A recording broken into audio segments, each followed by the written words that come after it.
Welcome back to another video. This is a band that I really enjoy, Cage the Elephant. I'm going to be ranking their albums in S tier being classic, A being great, not quite a classic, B being good but not quite great, C being very average, D, I'm not coming back to that album, and F, completely unlistenable.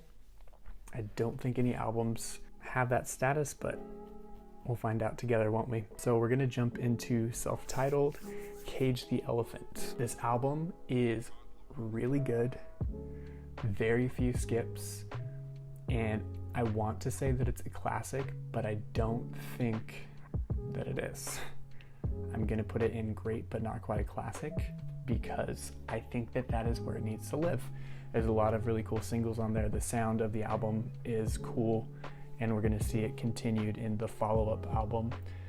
But I think it's great. I don't think it's a classic. You might fight with me on that one.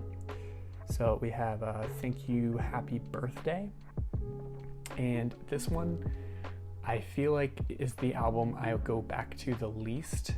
There's a lot of good songs on it, but I do think it is a little bit middle of the road for what was going on around then.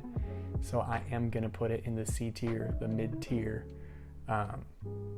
Some good songs on there for sure, but this is the last album that I'm going back to, and this would be the last album that I'd recommend to someone listening for the first time.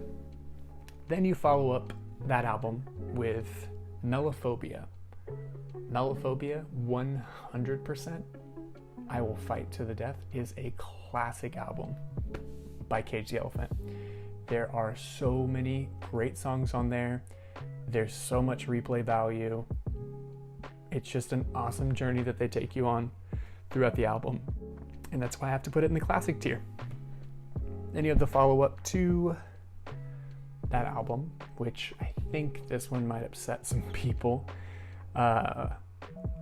We have Tell Me I'm Pretty. Tell Me I'm Pretty, I think, is a good album, but I don't think it is a great album. There are far too many skips on here for me, and this is one of my favorite bands, just being honest. So I think I'm gonna I just can't say that I'm gonna listen to Tell Me I'm Pretty more than I'm gonna listen to Cage the Elephant self-titled. And that one I would recommend to people to listen to, but I don't think that would be the introduction album that I would give them, so I'm gonna put it in the good but not great tier. Then we have the latest album, which is Social Cues. Social Cues has a lot of nostalgia for me in the time period that it came out, and I listened to it a lot when all the big bad stuff was happening in 2020. So I like this album quite a bit. I think it's really good,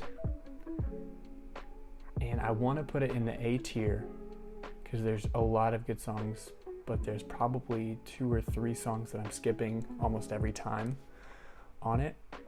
But at the same time too, kind of doing that with Cage the Elephant self-titled, but I think there's far less skips on here than the B and C tier to this point. So I'm gonna put Social Cues in the A tier because there's just so many really good songs on here, and I feel like this album is telling a story if you want to listen to it, and is pretty cohesive from top to bottom. So these are my rankings for Cage the Elephant albums. I have Mellophobia as the classic, self-titled and Social Cues as great but not quite classic, Tell Me I'm Pretty as really good but not quite great, and Thank You, Happy Birthday as pretty average. If you agree with me, let me know. If you disagree with me, let me know. If you think something should be higher or lower, let me know. I'll see you next time.